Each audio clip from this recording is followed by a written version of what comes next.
فيلمنا بيحكي عن راجل محبوس في غرفة وبيظهر ليه أزرار على الحيطة، كل ما بيضغط على واحد فيهم بينزل ليه حاجة ممكن تساعده يخرج من الغرفة. بيبدأ الفيلم مع شاب ياباني محبوس في غرفة بيضة ما فيهاش أبواب أو شبابيك، وفجأة بيلاقي حاجة طلعت من الحيطة، بيضغط عليها فبيطلع من الحيطة أطفال بجناحات في كل مكان، وبيفضلوا ثواني وبيبدأوا يختفوا، لكنهم بيختفوا ومش بيفضل منهم حاجة بره الحيطة غير الكوكو. الراجل بيفضل يصرخ من المنظر اللي شايفه، لكنه بيقرر إن هو يكتشفهم، ودي بتكون مرحلة التعلم، وبيكون كل زرار فيهم بيعمل حاجة معينة، بيبدأ يضغط عليهم، وفي كل مرة بيضغط فيها بتنزل ليه حاجة عشوائية زي الفرشة دي وزي المزهرية دي وحاجات تانية كتير، وكل زرار بينزل نوع الحاجة اللي مسؤول عنها، لكن هو عشان غبي بيفضل يضغط عليه كتير عشان يتأكد، وبعدها بيضغط عدد الزرار اللي جنبه فبتطلع عربية وبتخبط في رجله، بيفضل يعيط وبعدها بيدوس على الزرار ده، لكن الكوكو بيتحول لطيبة قلب، ومش كده وبس، لا ده كمان بيضرب بومبا في وشه. بعد ساعات الراجل بيجمع حاجات كتير في الغرفة وبيرمي الكرة دي بالغلط، وده بيخلي الزرار ينزل ليه سوشي. بيتبسط الراجل لانه بيكون هيموت من الجوع، لكنه بيلاقي السوشي من غير صلصة، فبيفضل ينادي اللي حابسينه لكن مفيش حد بيرد عليه، وبيفضل يضغط على الزرار لحد ما بينزل سوشي كتير من غير صلصة، عشان كده بيستسلم للامر الواقع وبياكل السوشي من غير صلصة، وبعد ما بيخلص اكل بيضغط على زرار عشوائي فبينزل الصلصة بتاعت السوشي، وده بيخلي الراجل يتضايق جدا. بيضغط على الزرار ده فبيقع عليه نضارة 3D بيلبسها، وبيشوف طفل صغير بيشاور على الكوكو بتاعه. الراجل بيفرح لانه لقى الزرار المناسب، بيضغط عليه وفجأة بيشتغل العد التنازلي، وبتنزل طيبة قلب كبيرة من فوق وبتضرب فيه واحد بومبا بتنيمه مكانه، وبعد ساعات بيفوق وبيلاقي أزرار على الأرض،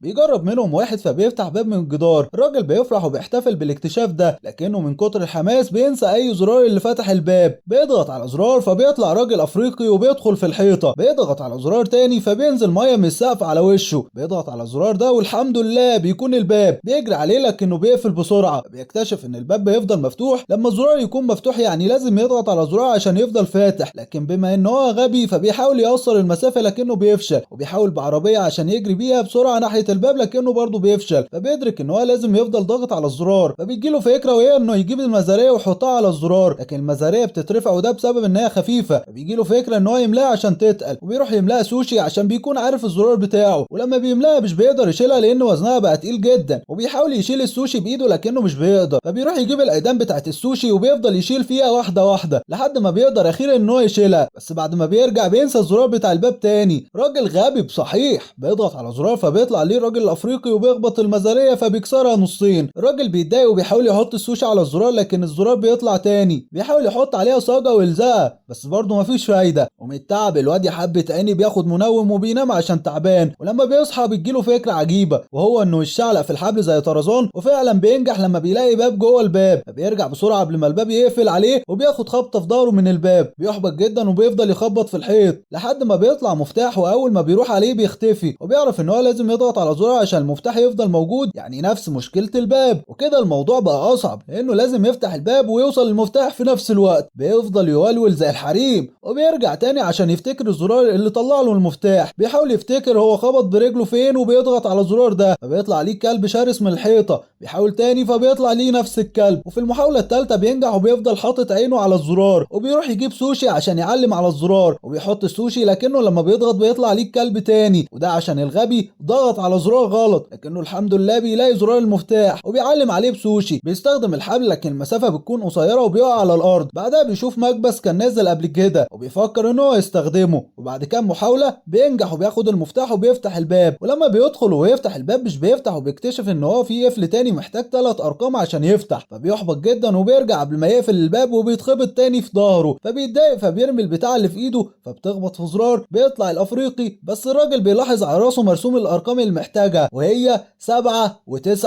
و4، وعشان الباب بيقفل بسرعه بيفضل كل مره يفتح الباب ويكتب رقم لحد ما بيفتح الباب اخيرا، بس اول ما بيفتح الباب بيتقفل باب الغرفه الكبيره، وبيكتب الراجل لان الباب التاني مش راضي يفتح حتى، وده بسبب ان المكان ضيق. بيفضل زعلان وبيعرف ان هو كان في نعمه لانه الاول كان محبوس بس في مكان واسع يقدر يتحمل فيه، لكنه دلوقتي في مكان ضيق، وكده بتكون انتهت مرحله التعلم. هو بيعيط بيحس بهوا، ولما بيفتح بيلاقيه باب مزيف فبيجري على طول لبره لحد ما بيوصل للممر وسط مكان اسود، بيفضل يجري لحد ما بيوصل لغرفه تانية، وهناك بيتغير لون البيجامه بتاعته للون الاسود، وبيكون في ملايكه كبار وبرضه بيدخلوا في الحيطه ومش بيفضل منهم غير الكوكو، ودي بتكون مرحلة الممارسة. بينقلنا الفيلم البيت في المكسيك، وبتكون في عائلة خايفة على مصارع اسمه سجارد مان لانه اصلا واحد من العيلة، وبيكون خايفين عليه لانه هيتصارع مع وحوش، مفيش عندهم يما ارحميني. مراته بتقول له انت هتتضرب اكيد وهيتعلم عليك من واحد اصغر منك، لكن الجد بيقول لها ان اهم حاجة في المصارعة الخبرة والثقة بالنفس. الله عليك يا عم جدو العمدة. كريم بتاخد اسجارد مان لحلبة المصارعة عشان يجهز نفسه للمباراة، وبنروح لمدرسة انطونيو ابن اسجارد مان، وبيكون كل الطلاب بيتنمروا عليه وبيقولوا ليه ان هو فاشل هو وابوه.